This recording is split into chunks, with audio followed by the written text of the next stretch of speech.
Çerkesk Adiyekase Başkanı Sayın Çerkes Muhammed'i çeviride yardımcı olmak üzere Vacip Bey'i kürsüye davet ediyorum.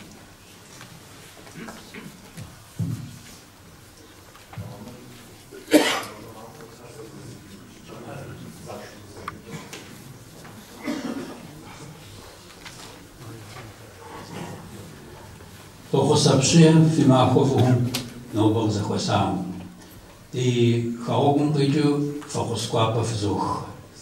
Bugün bu toplantıya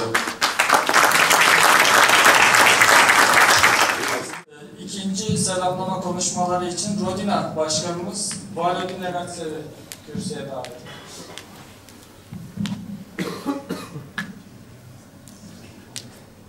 Fimaxo fosi tapaqwa qabjusa si guapash misin bistuma si nakhoj qoshim jia bjade qudroji hukmatun jlajar shugam dedi adega oh qatsa fatma atuma kediz grubu bjade zgru avtoli zalihanır.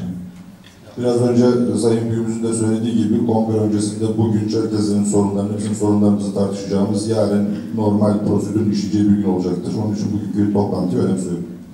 Да, дегам проблем. Аджади аждагияр здесь хожофен, ама хакужинда шопсо туркши гурхак згопата хафам дефш ажадми дихапар кодикава кодини дизгачину гаташи да клегеноми дистума да динебжадга охум хатхам зиш огор дана дигашм псоми зехас харадим язаго хакумиса дигахани харадим язаго Abi zaten kemeci nahwana nahbada dersen detajnveji şadesi zıvışlar olmakam sizo.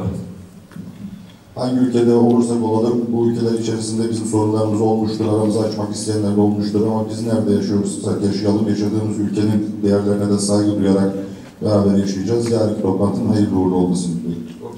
Teşekkür ederim.